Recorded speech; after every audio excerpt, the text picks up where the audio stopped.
Welcome to Formation. I'm Andrew. And I'm Rebekah. We are the Billings. Excited to have you back as we continue down the Dating Through Marriage series. Let's get after it.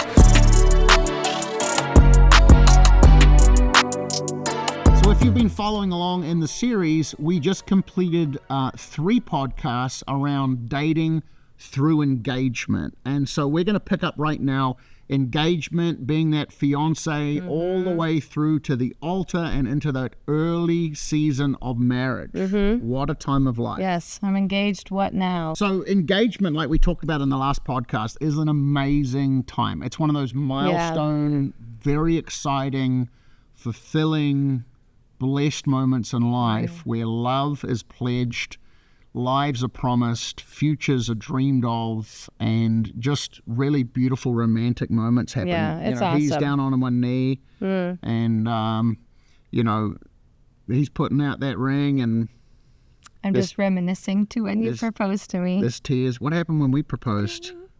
Well, you guys would probably enjoy this. Yeah, let's talk about that for a second. You took us to you took me to a fancy restaurant.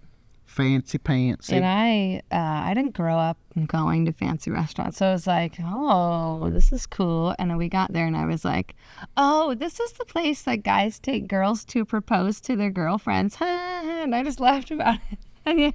And in hindsight, you were like, at the time, I was just... It was the Ritz-Carlton in Laguna Niguel. Yeah, well, I wasn't sure if you wanted to say it, but it was. And I was so awesome. And because you had been... You're so funny. You've been like pushing it off because we knew that we were meant for each other. We knew it was like this was, the engagement is happening at some point. And so, but you had thrown me off so much. Oh, I had to because you're a smart lady. He was sowing all these seeds. It wasn't lies. It was just.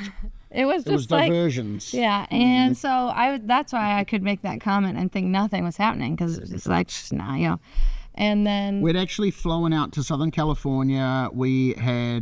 We were staying with our pastors in separate rooms and we're having the conversation right now, so we just want to make sure that that's really clear because people have different standards. Sure. And so one of the nights I had planned to propose, I'd actually already been up to Jewelers in LA. Yeah, you said you were going out for sushi that day. I did eat sushi. It was no lies. It was just diversions. It was very good sushi that day.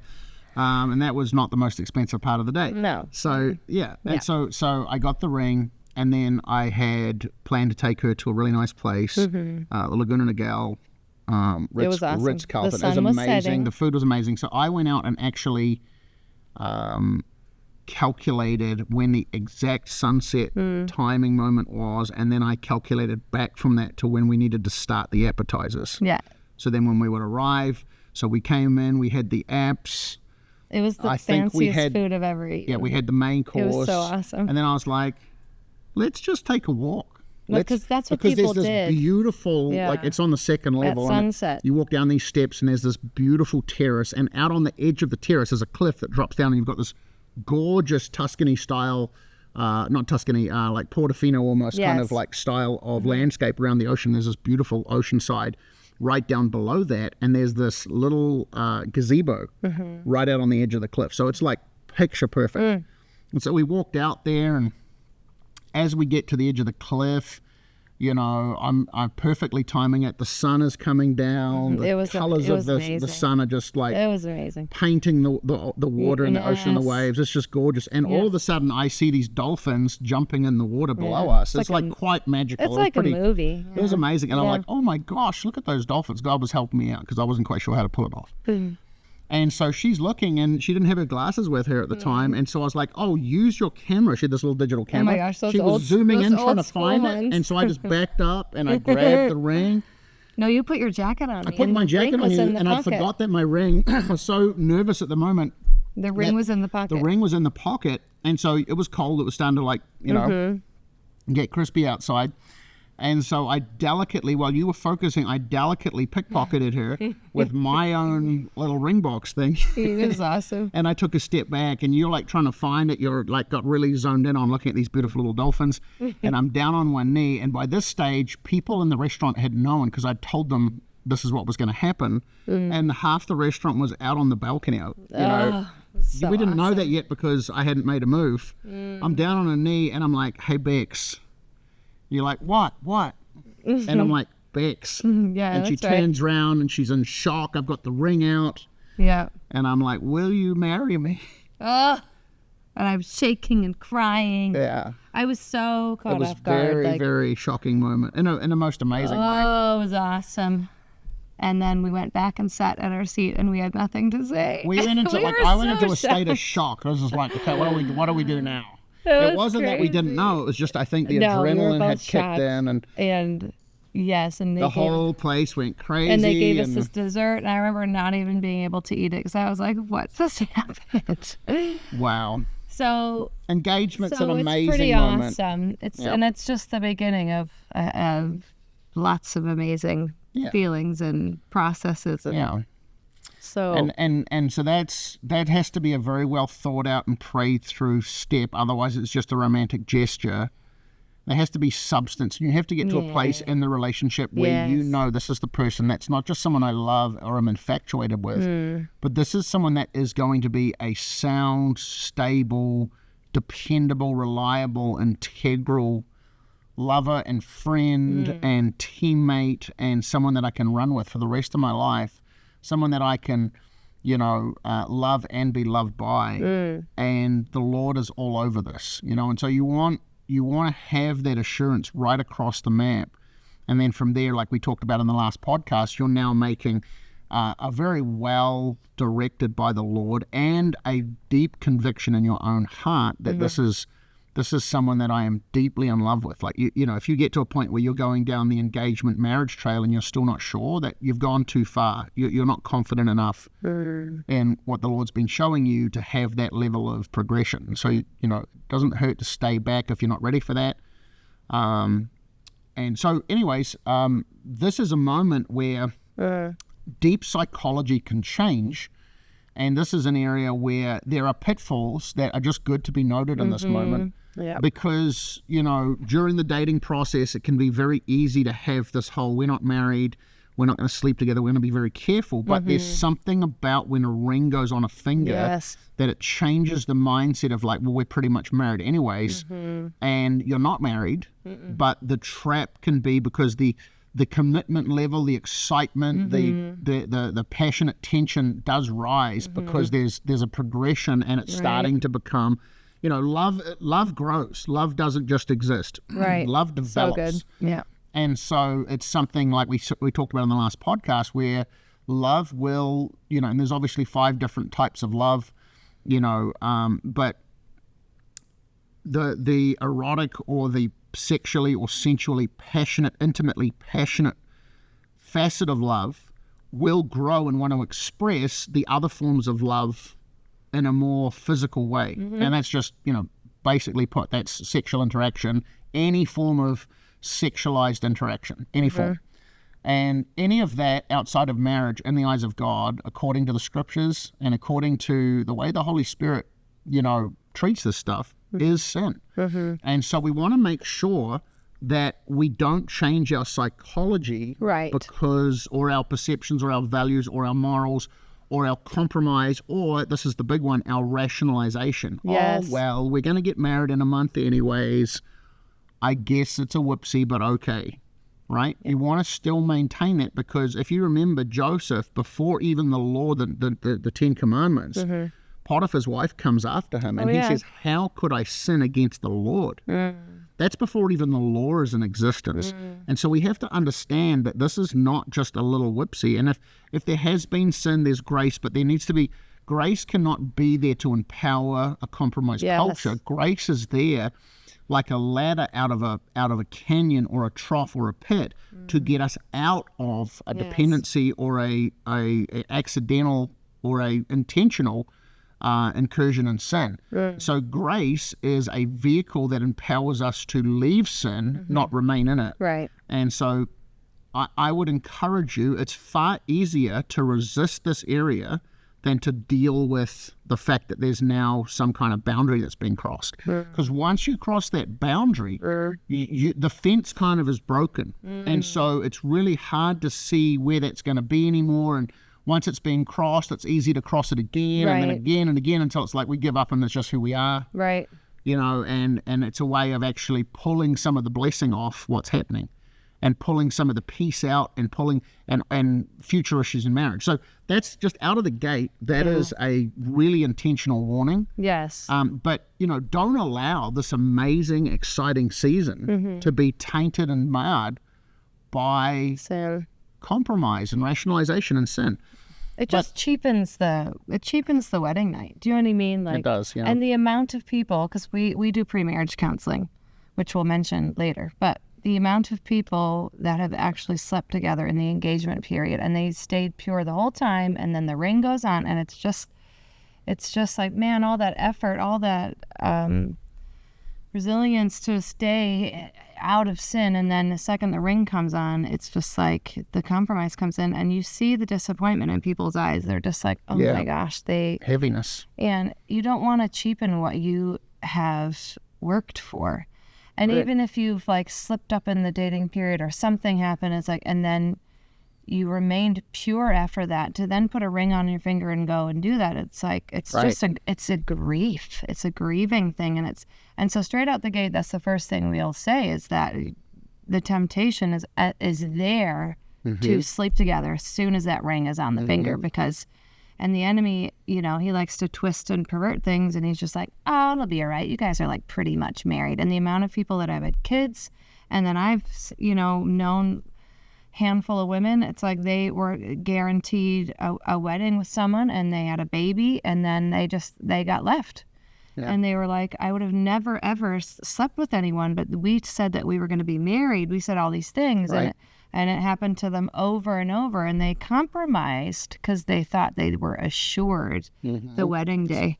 Good point. It's like the enemy just gets you in there and traps you into sin, and you end up being in grief and the victim at the end of it, even though it seems like you're getting this like amazing, you think you're acquiring this amazing experience, like, look what I've gotten, but actually in the end you're actually damaging yourself. So that is obviously, for what we've seen, the biggest, it's the biggest red flag in the season. It's the biggest thing that you need to think about, because that's what everyone's thinking. It's the biggest snare.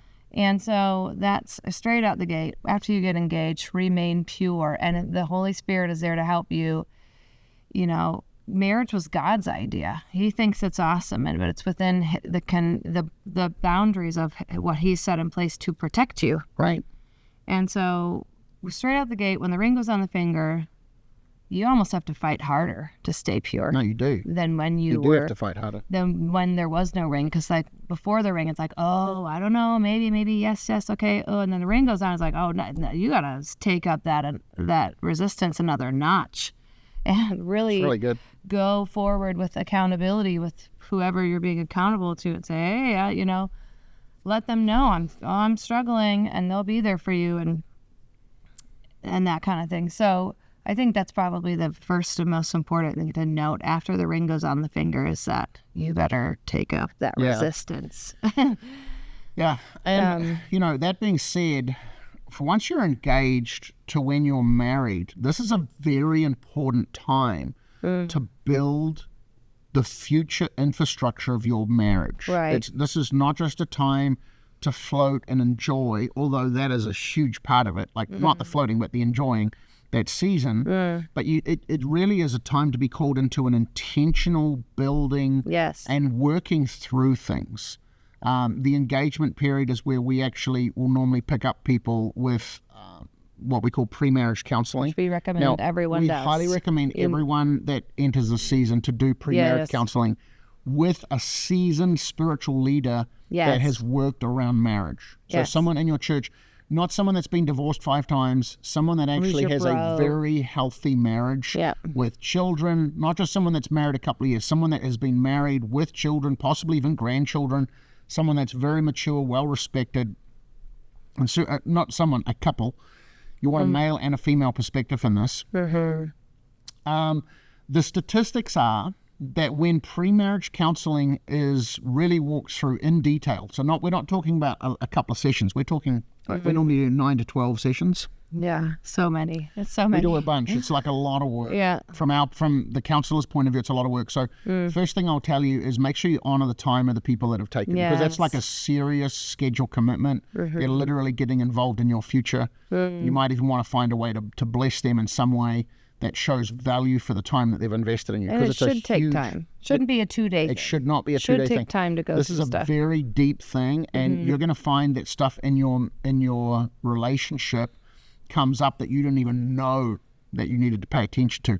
But this is the value of understanding something and walking, talking, or negotiating it through before coming into a contract in business is so much more preferred than getting inside of a contract that you're fulfilling and finding out there's other things required of you or that you need to do or the other person needs to do for you that haven't been included in an agreement.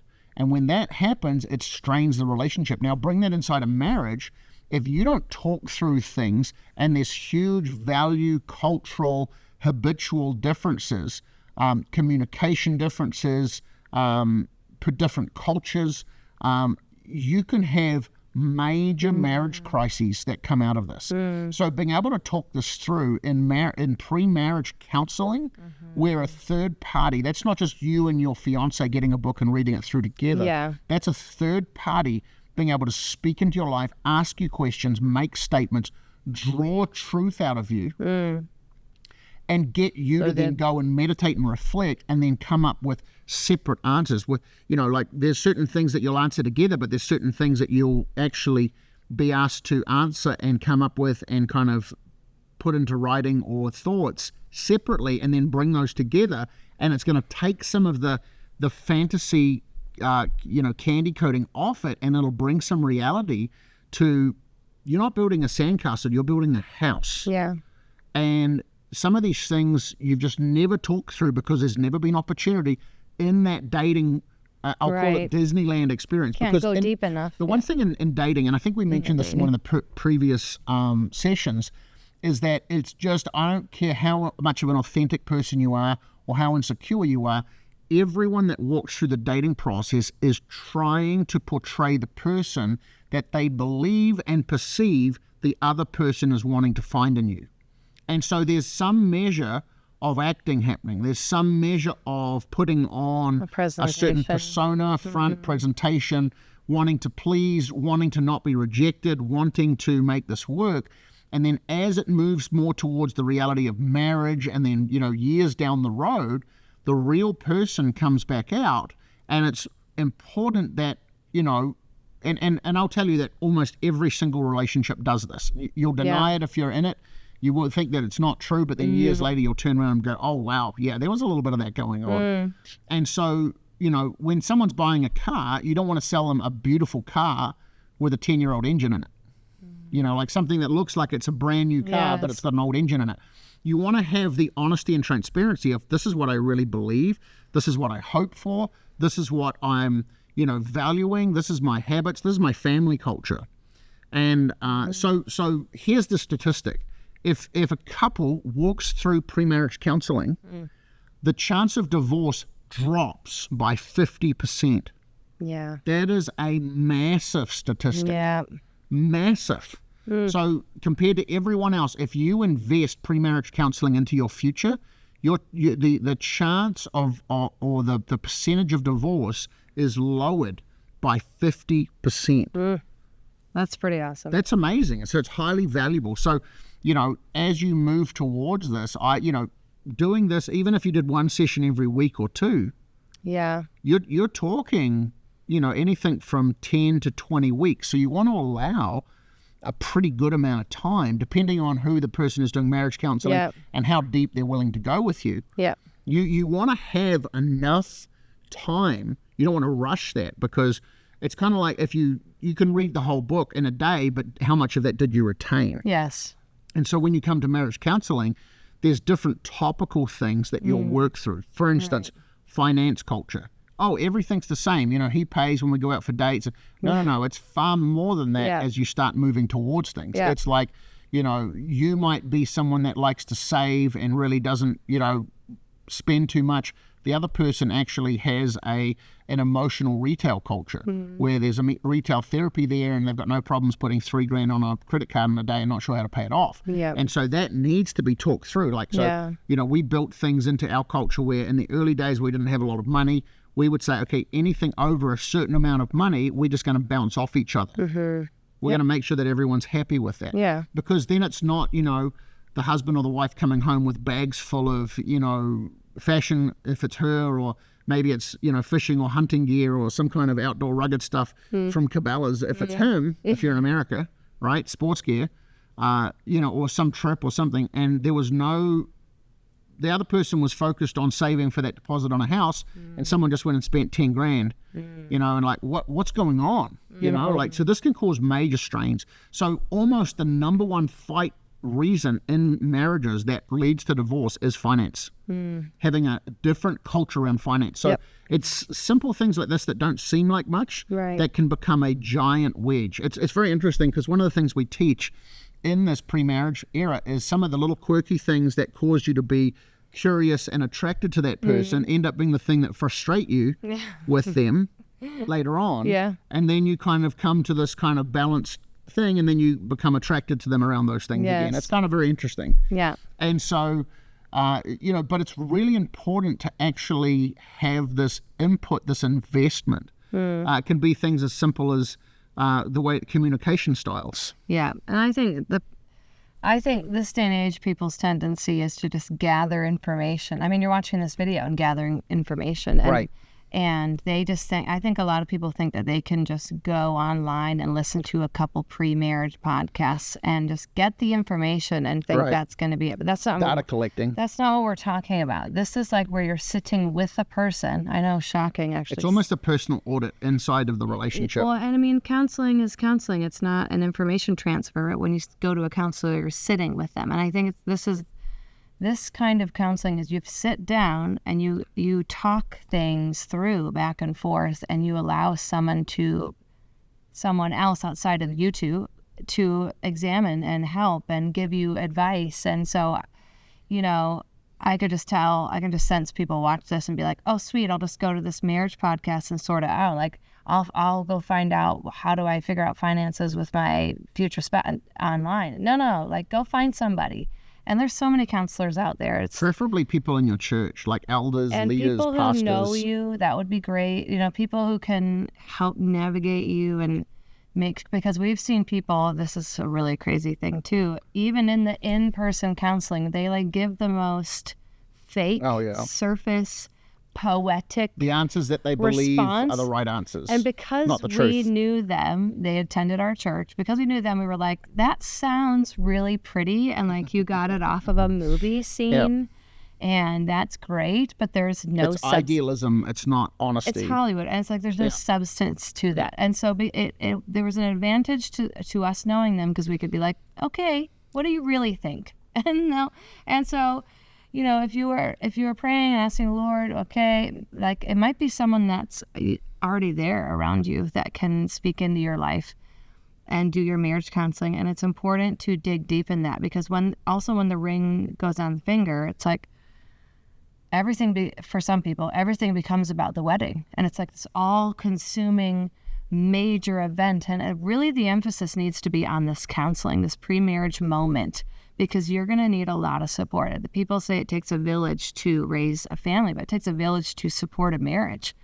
And it's not just us against the world and we're going to make it together. And like those kind of statements, it's like almost guaranteed problems because you're overcompensating for something that's not working, And so it's important. That's the first stage of commitment, true commitment of engagement, is that the focus needs to be, I need to prepare for this thing that is happening. It's not a question anymore. It's not, I still have to ask God. And even though you're still asking God, but like there's something on the outside now that is pointing towards this moment. And you cannot get engulfed in the hysteria of planning a wedding. Yes, you want to give it your best. Yes, you want it to be an amazing moment, but it's surprising how people forget and they cast off all restraint. And it becomes like obsession over dresses and menus and who am I picking, and then you have the pressure of all the parentals and everyone and their dog's opinion about what you should be doing and spending. Yeah, that's good. And so all of that is there, and it's a real thing that you have to walk through, but that cannot be the focus. It should not be the focus leading up to your wedding day. The focus is on this next stage of development as a couple, and because you cannot go there before the ring is on the finger. You can't talk about future finances with someone that you're not, so it's like this small window between engagement and marriage is so important to navigate right in your hearts, because once that wedding day comes and goes, you're sitting there like, oh, a lot of people, they focus all their money and time on that day, and then everyone else is gone, and you're like, what's this person? And you've never talked finances. 100%. You've never talked. I mean, we've even had people that, because it's more than just your culture and finances, it's how the culture of finance is going to work now that the two have become one. Yeah. Like, we've seen couples that have tried to have separate finances and still separate things, and they're acting like roommates, and it's super unhealthy. There's actually a very high statistic when couples have that financial culture that contributes towards marriage failure, because it psychologically still operates as if you're separate, as if you're singles that live together in some kind of de facto relationship. Whereas when everything combines and everything that's his becomes hers and everything that's hers becomes his, there is an actual union on all fronts. So there's one checking account. You might have a couple of other accounts for spending and things like that, but there's a primary account that all the income goes to and all the bills are paid from, how the bills are paid. But, some of the other things that we've discovered is that in that period is like spouse, fiancés, one or the other coming out and saying, well, actually, I've got $150,000 debt. And I didn't tell you because I was afraid to tell you. And so things like that, you don't want to ambush someone on the other side of marriage. This is all part of it, because that could be a long-term resentment. Like, you tricked me, you lied to me. And it's the seeds of deception and secrecy that cause damage. And so that's why pre-marriage counseling on so many levels is so important. So we'll get to that. Maybe that's even a whole other podcast that we do. And we kind of walk people through the basics of that. But, we don't want to kind of give people a resource that causes you to think that you have the waiver to not have to go do it with anyone because you're embarrassed about the vulnerability. There is no one-way marriage counseling. You have to have an interactive marriage counseling with people that know you, that can speak into your life. Like, there's many times where we've had people come to us from other churches, other regions, to say, hey, can we come to you for counseling? Hey, can we come to you for deliverance? Hey, can we come to you for this, for that, the other? Hey, I need to confide something. And I'll actually say no to a lot of those unless the Lord speaks to me, because people actually are in an age where there's so much pride and ego that no one wants to humble themselves to people that are actually known. The Bible says, know those that labor among you. So you should know the people that are actually speaking into you from a place of care, counsel, pastoral oversight, covering, etc. But in this day and age, people are trying to go somewhere where they're not known so that they can do something privately with it. It kind of is like and I don't want to sound crass here, but it's like a man going to a brothel to have sex so that he can go and then walk away and never have to touch it again. And it's very crass in the way that we're putting it here, but actually that's what people are doing. They're wanting to come and pay someone to secretly know something about them. And that's why we have so many psychologists and psychiatrists that counsel strangers, because we've left the care of the church where we're known inside a community and there's genuine, authentic love and care. And this is why it's so important that we actually commit ourselves to vulnerable, transparent interaction with those that care for us spiritually. Because then we're actually inviting not just the moment, but the longevity of care around the areas that may be found to be weak or damaged or unhealthy. And so there's lots of different things that we can talk about there. But once you're engaged, but especially if you're planning on having a short engagement, you need to have already lined up someone in your community, a couple that's healthy and all of the wise season longevity, good fruit in their life, things that we've talked about, and have ask them if they would, if they would be kind enough to honor you by helping you with pre-marriage counseling. There's probably services or people in your church that can help with that. So once that's underway, then commit yourself to being hyper honest, even with each other.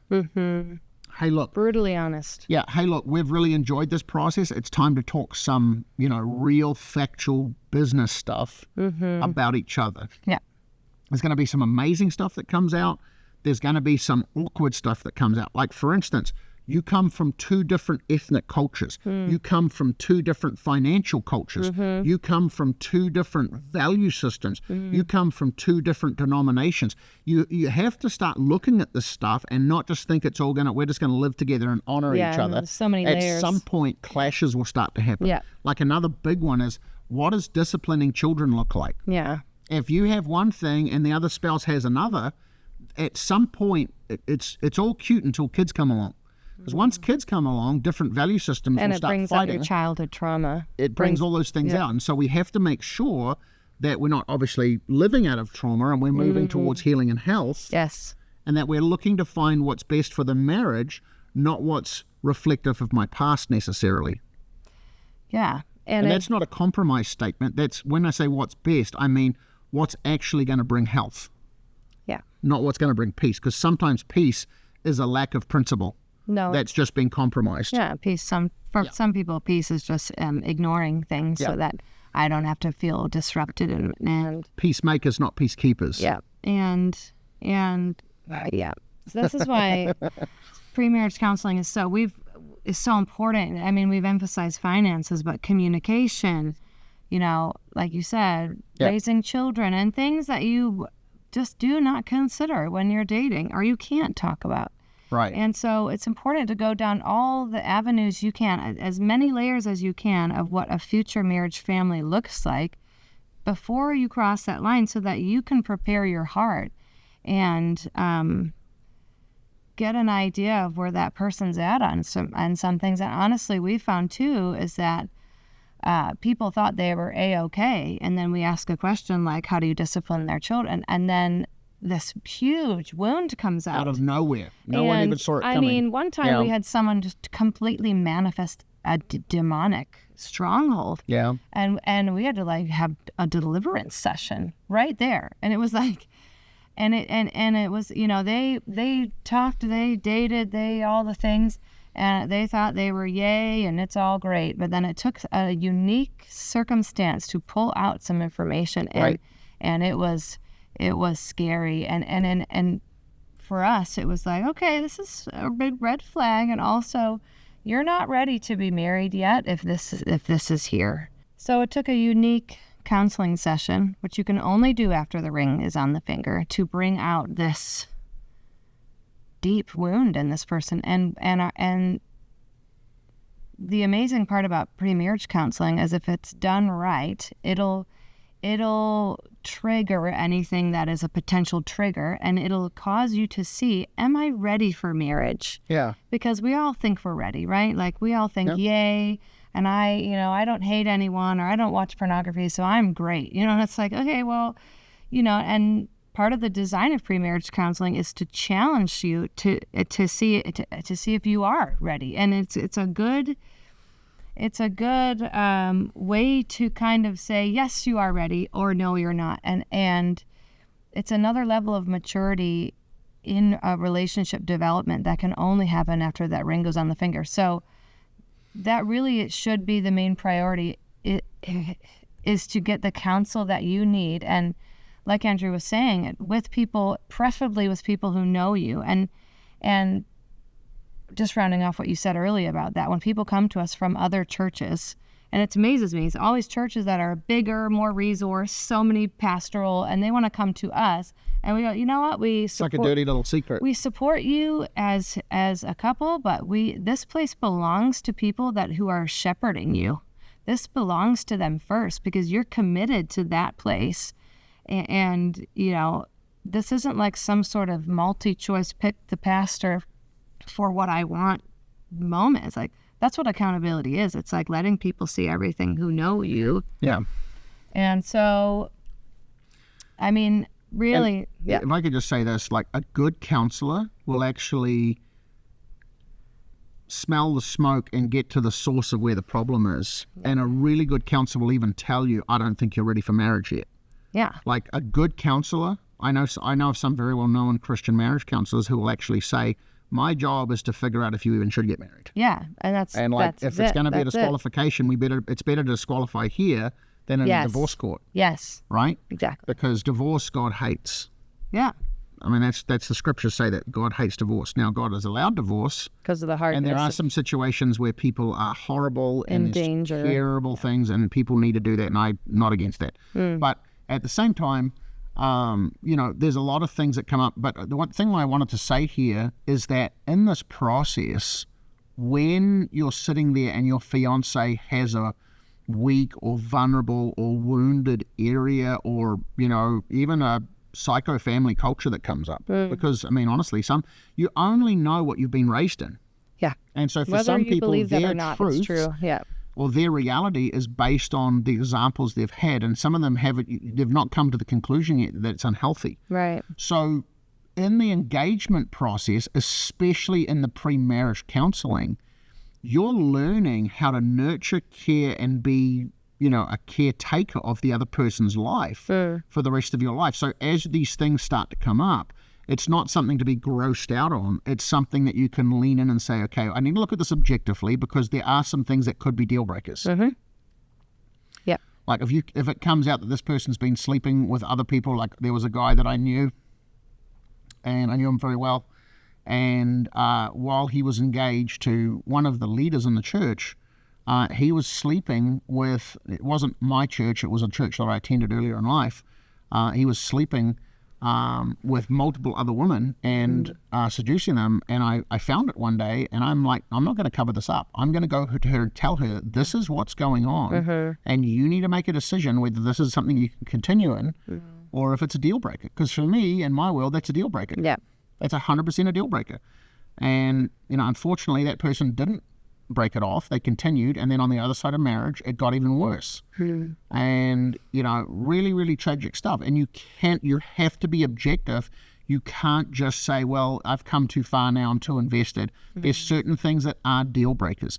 But that being said, when vulnerability and issues, different, like let's just say, for instance, different financial value systems come up, and maybe some of them are really unhealthy, like when one of the individuals is triggered, they go and spend lots of money, and it's kind of a way of disassociating, right? That's something that you can help walk them through. You're not their savior, you're not Jesus, but you can figure out, is this person someone that can change, or is this person that's going to be a financial liability for the rest of my life, right? Someone that's had childhood trauma, when we talk about disciplining children, and they were beaten as a child, and now deep pain comes out, we can now look to foster healing. We're not Holy Spirit, we're not the blood of Jesus, but we can foster healing, because in the process of marriage, you become the closest person. You become, like, as far as a husband goes, like, I pastorally care for this lady, and she pastorally cares for me. And so it's a two-way street. And it starts bringing some reality into just, hey, it's Friday night date night, and we're going out and we're going to eat really nice food, and it's just amazing, and wow, and then we're going to go walk down on the beach. It's just like, and then it comes into like some of the realities of like, okay, we're going to live life together, and there's going to be challenges, there's going to be difficult days. And so when we start walking through marriage counseling, it's an opportunity for some awkward, difficult conversations that may or may not have ever had the opportunity to present inside of the romantic dating period. Okay? And so this is a phase where you can learn to steward the other person, because you're going to be responsible, because after pre-marriage counseling finishes, it's just you two. Yeah. After the wedding day, it's just you two. Yeah. And, you've got the honeymoon and all that amazing stuff that comes with it, but all of a sudden now it's just, okay, now we've got to work through this stuff, and you don't want to jump from counseling to counseling to counseling, leaning on other people. There has to come a point where, you can take the trainer wheels off the bike.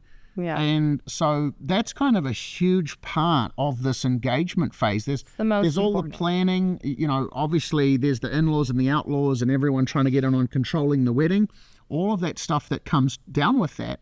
But everyone's going to have a different process there. But this is the building block of the future. The most important part. All that other work was just for one day. This is the building block of the future of not just your marriage, but your family, your children, potentially even your grandchildren, your ministry, your calling, your career, the longevity of whether you're going to succeed or you're going to struggle, all of those things, how you weather storms, Right. do you blame each other or do you come together, like all of that stuff. And then if we can say this here, this is something that we've really seen a trend in.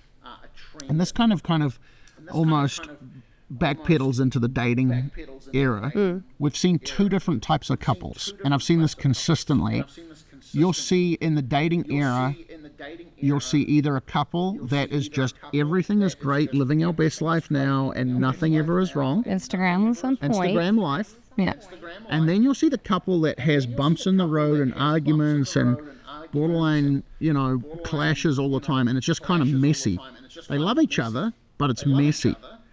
And what I've noticed is that two different people coming together will have ultimately difficult arguments and pain. But what I've noticed is the couple that has the more difficult road is the couple where everything looks perfect in the dating era. Now, you can't control this. But the couple that's had everything perfect in the dating era has lived in a deeper level of fantasy. Yeah. And when they cross the line of marriage, The reality. that fantasy kind of almost jades a little bit, and now the fights are more intense, and some of the issues that have never even been discussed now have to be confronted through pain. Whereas this couple already started to iron out things through the dating period, and they chose to love on and continue deeper. And so I've actually found that some of those, and I'm not saying that you have to have that route. Like, we didn't have... No, but it's about authenticity and, It's authenticity. and honesty. And then And some of that's your preparation as a single person. Yes. But when you're honest and authentic, there's not that front to keep up. Right. That Instagram sparkle, and there might be more of a like a gritty rawness to your dating, but it's real, and you need to show people who you really are in the dating process. You can't have this fantasy life because, like you say, it ends up just becoming some sort of dumpster fire. Well, you're essentially catfishing the person right in front of you by presenting a different person. And then you hopefully have snared them, and you hope they stick around when they figure out who you really are. Like, that's horrible. No. And, I've already mentioned that everyone does that to a degree. Yes. But if you're way off... Yeah, you're like You need to rein basically it in. lying about who you are. It's relational catfishing inside the relationship. Never thought about that before, but that's kind of what it is. Wow. So the point is, the most important part of between ring and wedding day is the counseling, we believe. But I do think there's some advice we could give around preparing for the wedding day. Like, what advice would you give people about actual preparing for wedding day things? Okay, so in hindsight, like, we had a beautiful wedding. Yeah. We got married in a beautiful old cathedral Yeah, it was in New Zealand, and then our reception was at a beautiful vineyard that had like a 5-course meal. It was and amazing. There was a giant cake that I'd had made with like essentially like a waterfall of roses, and it was amazing. Hey, It's amazing. like, it was amazing. It was beautiful. The pictures were beautiful. All that stuff. Our cameraman lost all the footage of the video conveniently. Yeah. It was a very interesting situation. Anyways, this is one of those things that you just have to live with in life. Things happen. Life's not perfect, so you have to be ready for curveballs. Like, so don't go in with the Cinderella fantasy of like everything has to be just perfect. You want to have the reality of that some things don't go perfect. Yeah. But what I would tell you, like, we had a respectable budget. We didn't have a massive one. We didn't have a small one. Your parents put in and I put in, and we did well. Yeah, right? we did amazing. We brought family in certain aspects. What advice would you give this generation? Well, that's where I'm going. Is that I think the culture that we're in, which actually isn't biblical, puts all this emphasis on this massive wedding day with It's huge like a expense. production, eh? It's a production. And, and I understand that because we've been on both sides of that, Yes, right? you do want a great day. You want something that's memorable. You want it to be significant. Yes. You don't want to be a cheapskate, but you don't want to be... people are essentially spending the budget of what you deposit on a house. Yes, it's crazy, eh? It's crazy. In order for one single day where you can feed all your friends. Yes. Right? And I'm not in any way trying to be cheap. Like, we did it really well and did it nice. But find a healthy balance where you can invest in honeymoon really well and possibly even deposit on property or something your of rent. an investment form, but still have something memorable that's really enjoyable. Yeah. Because I think if I did it again, I'd have more of a low-key wedding, would you? Yeah, but I feel like that's We'd still do something I feel nice. like that's what married people say, though, because they had their Because they figured it out. Yeah. They figured out that's like, oh my gosh, like 20, 30, 40 grand, you know, whatever that is that people are spending. Like we could have a real simple thing and have all of our best friends that actually, like here's the reality, here's a statistic. In today's world, 5 years after your wedding day, it's statistically like established that minimum 80% of the people in your bridal party won't even be in your life anymore. So like, what are we, like honestly, sad. it's true. Cancel. It's straight up for real. Yeah. Yeah, and so like you start thinking about it, it's like, okay, so, you know, family's going to invite people you don't even know.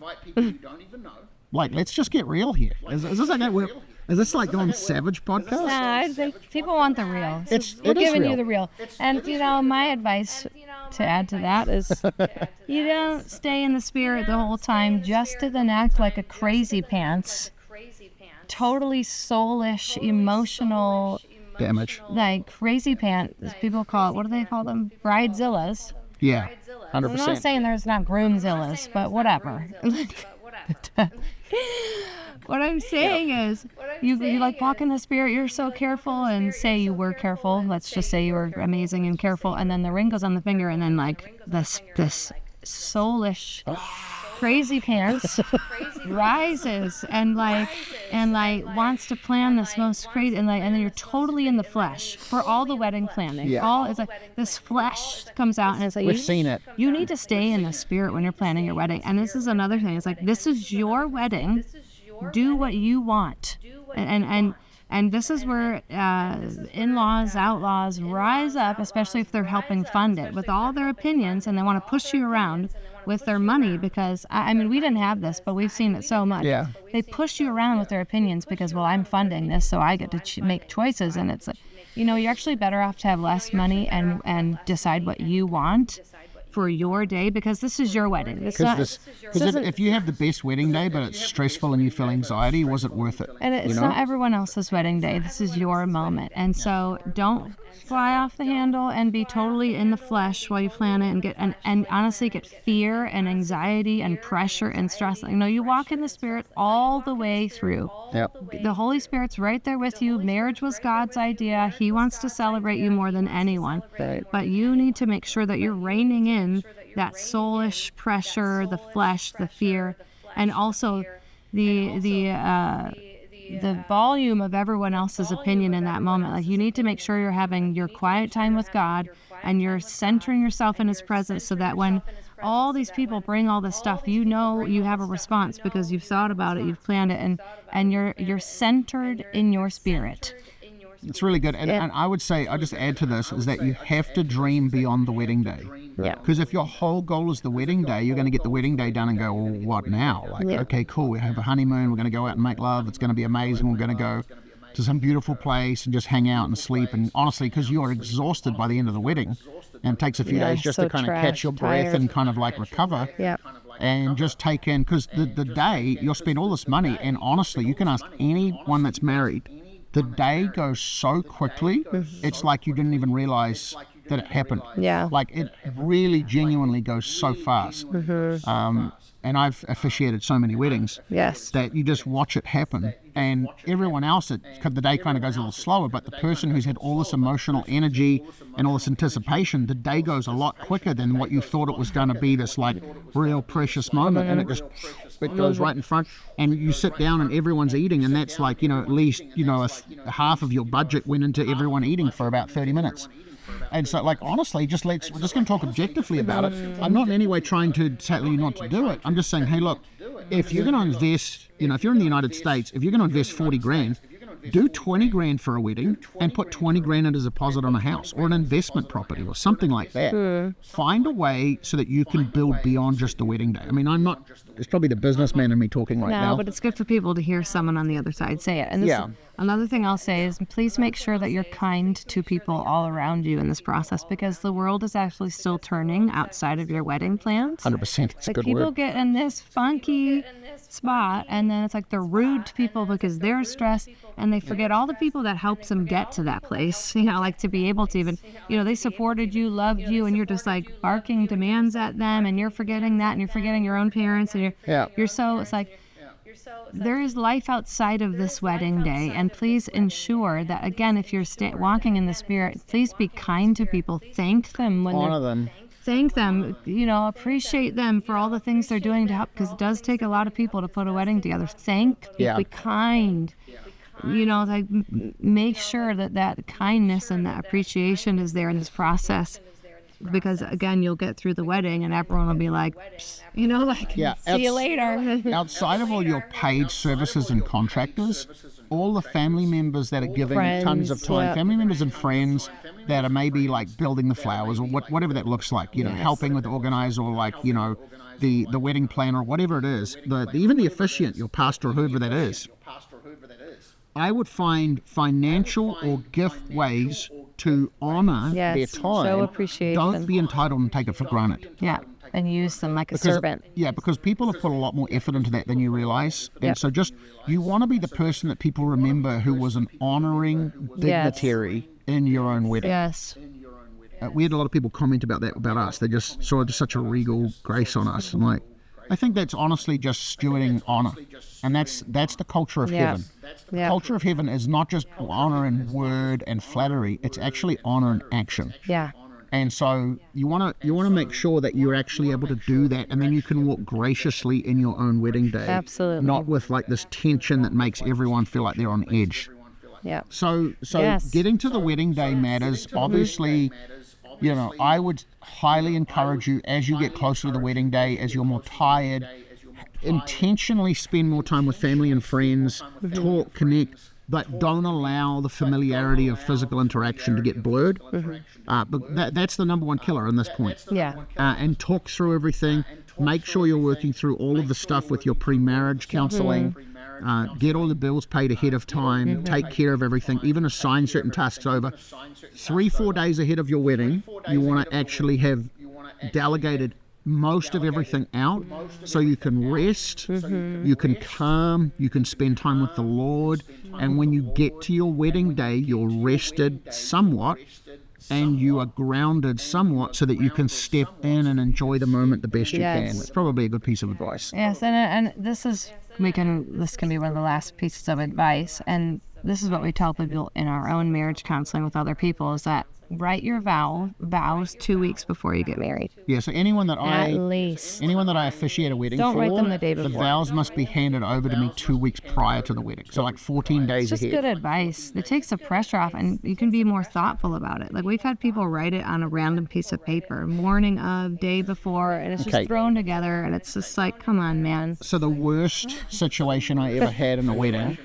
was actually a couple. I did their wedding in Malibu, and that's exactly who I was thinking. Yeah, she completely didn't do what I asked around handing the vows in 2 weeks early. Kept assuring me she had it.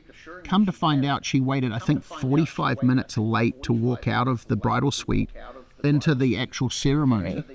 Right, some of the contractors were getting ready to leave because they only had them for a certain amount of time, and we had to negotiate there.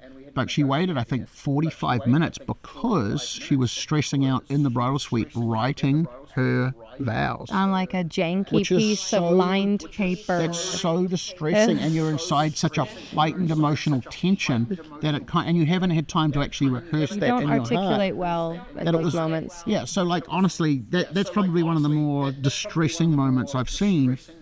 Just do yourself a favor and have everything done minimum 2 weeks before as far as vows, and then 3-4 days out, you should have everything planned, hand it over to your team, your family, so you can just go out for a few nice breakfasts and catch your breath and start to just sit with the Lord and hear Him speak to you about the season you're stepping into, and have a couple of special moments with your fiance, and just get all of the things together, and then you start to step in, and then now you're crossing this line where you're walking down an aisle and you're standing in front of the minister or the officiant, and you are really covenanting before the Lord.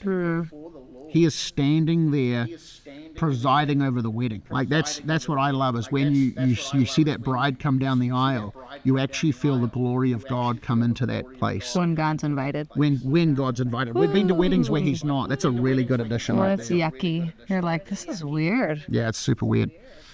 Anyways, you want God at your wedding. You want Jesus at your wedding. And you can tell the weddings that he's been honored in and he's been invited, because you just feel the glory of who he is come in. Beautiful. And he is the officiant. It's not even the minister. He's the officiant. And you just see the blessing of God on that wedding, on that marriage. It's beautiful. It's really beautiful. And I think, just as another tidbit, your ceremony is what you feel you both want it to be. Like, as some people are like, do we do communion? Do we wash each other's feet? Do we have worship? Do we have a sermon? Light the candles together? Do we do candles? Do we do sand? Do we break a cup? And it's like, well, I've seen people do it. Or you smash the plate and you like step over it. But And I just want to say, you don't have to. It's what you want to do, and make it about what you guys would love to do, and make it special and awesome. And there's no correct formula, because some people have worship. And some people are like, I feel like I'm not as spiritual if I don't have words. God is with you. If you've invited him in during the process, it's going to be amazing and awesome, because actually, like I keep saying, marriage is God's idea and he loves it. And so just have the freedom to choose what you'd like, even if your parents think it's weird and they don't like the sand or the candles or whatever. It's your thing.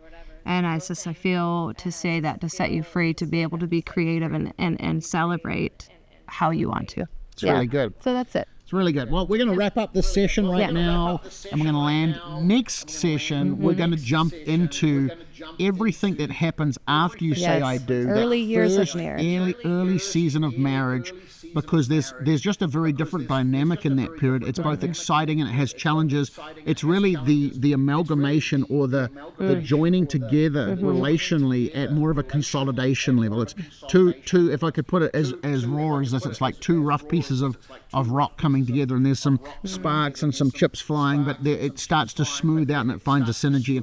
So we're going to talk about that in the next session. I really trust, we trust that you're enjoying, that you're gleaning, that this is encouraging you, it's challenging you, it's opening your eyes, it's kind of giving you some waypoints on how to construct a marriage that will last and a marriage that will be fulfilling in the Lord. So be blessed. Please drop comments, questions below. We will be watching for them, and we will be rolling out more content to fulfill some of those questions.